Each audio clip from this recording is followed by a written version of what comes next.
Drogadicto funcional. Una industria de oro verde. Cosas para marihuanos. Legalizar o despenalizar. Tendría que ser legal. Solo marihuana. Necte.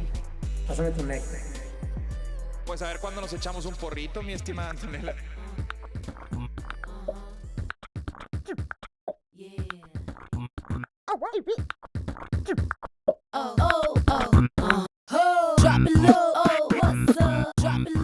Okay, Matt, can you tell me a little bit more about Arcadian?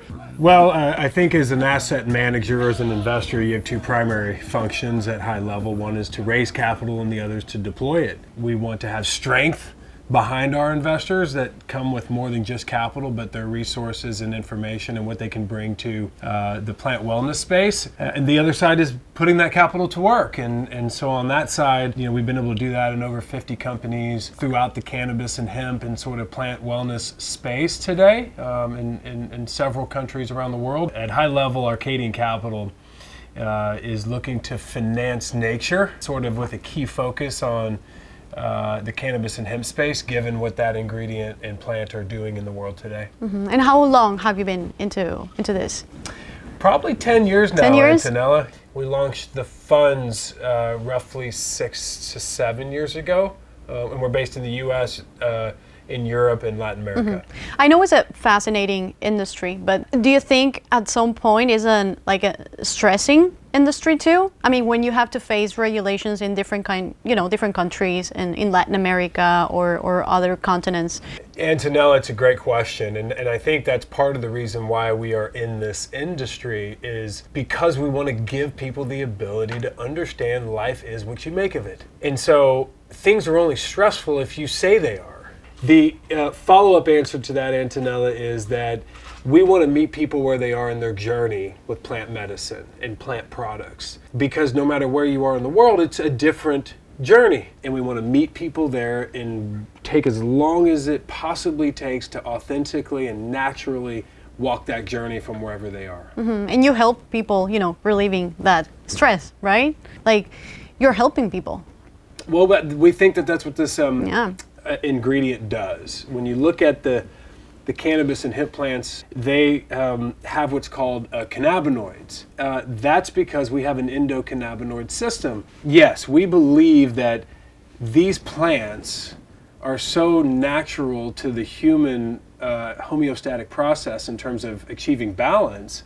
And so that's really why we do what we do. We think we're bringing the earth balance. We think we're bringing people balance, all with an effort to still enjoy their life in a consumer way, but do it in a way that they give themselves the best chance for their own happiness and to keep the balance of the earth around us. And when it comes to economic terms, this industry is creating a lot of jobs and is helping the economy. Yeah. So why we see politicians and other, policymakers trying to regulate this? It's a great point, and it's one of the driving factors behind why this industry is continuing to be attractive. In North America, we've created over 500,000 jobs already.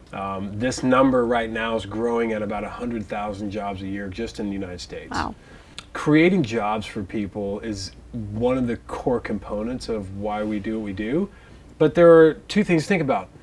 A lot of the ingredients, THC and some others, are psychoactive. Mm-hmm. And so we do want this to be used properly. And number two, that the industry's set up right from a structure standpoint. We need to make sure that we support women as leaders and entrepreneurs, that we support minorities in the way they've been persecuted through this plant and other ways, and just sort of nature and animal welfare, environmental concerns. I think that's a great point, right? Because you're also talking about individual liberties. And I wanted to know a little bit more about, what kind of products do you have? I mean, I know you work with THC and CBD, because I see something there. And this is very innovative. I think that's something really new. Let's see what we have.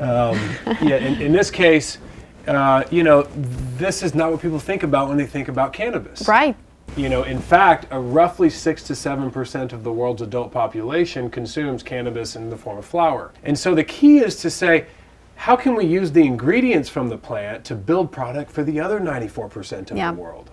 You know, these are low-dose beverage. This is what's ultimately changing people's minds about the industry. Yeah, I'd like for you to try some if you're okay with it. Let's try it. It is legal here in California. Yeah, so. let's do it. Cheers. I really like this concept. Tastes good. I love it. we gotta take this to Latin America and everywhere. Well, that's the plan. That's fantastic. That's the plan. I love it. And I think it's like when you have it, I mean, you have it like this, like a drink, a bottle, and it takes me to the 20s in the US with the, alcohol prohibition, and how after that you got a lot of crime and violence and, organized criminals and everything. It's not about, prohibition. It's about letting people choose. It's your own body. Yeah. And you're not hurting anyone. And that's what we wish people would ultimately be allowed to do under this context, right? And so all we're trying to do is actually allow humans to enjoy their life with things that allow their body to still operate at a high level. You have a lot of uses when it comes to this plant. You really do, and that's how we think about it. I'm glad you said that. Every single item in your grocery store is something that some molecule from these plants can be added to change or differentiate that particular product. Everything. CBN, for example, is a molecule that encourages one to sleep. There's all these different effects that these molecules have. CBD, obviously, anti-inflammatory. So these ingredients we think are going to change the way even the most basic elements of your grocery store's items ultimately look and feel down the road, like salt and sugar coming to market. We think there's a tremendous amount of real pharma-like medical application. One of the things that people don't talk about a lot is what hemp can do as a fiber, as a textile, as a fabric. There's 20,000 use cases. Mm-hmm. And so everything in your local hardware store is also an option. In our opinion, Antonella, there's never, ever, ever, ever been anything like this. This ingredient set is more valuable than gold. Fact. Just average cannabis oil, literally more valuable than gold. And so here's an opportunity to give these communities, as they say, not fish, but a fish pole. And not just a fish pole, but literally a pole that allows somebody to harvest gold out of the ground. Absolutely, and another thing, and I find this concept and what you're saying just fascinating and so important to change.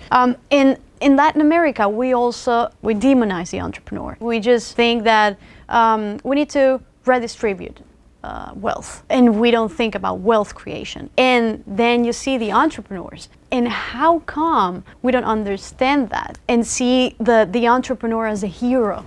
Because you are the hero. Now. You're here telling this story, Antonella, and all of those out there watching this. Times are changing. This is an opportunity for Latin America, in particular Mexico, to change that. This is an opportunity with coronavirus, with things going on in Asia, for Mexico to say, how about we become manufacturing?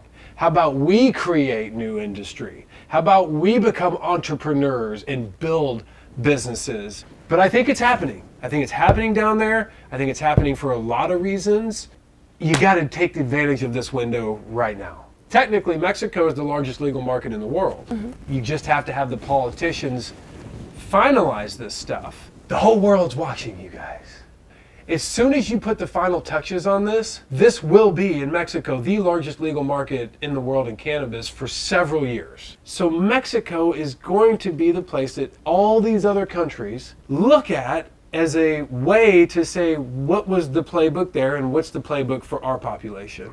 Matt, and I don't want to end this conversation without asking you about your personal experience with cannabis. Like, why cannabis? Well, Antonella, I'm from Texas, and I grew up there, and I was a football player, and as I got older and started to travel a little bit, you gain perspective, and you see things happening in the world. And I started to really continue to learn about health and wellness and what it meant to be aligned with your mind, body, soul. Ultimately, I had been gone for years from Texas, and I went back once. And I went to the Texas State Fair. I don't know if anybody's ever walked, he's been to the Texas State Fair, but not exactly the healthiest environment. Everything's fried and beer and this and that, and it's the South, you know.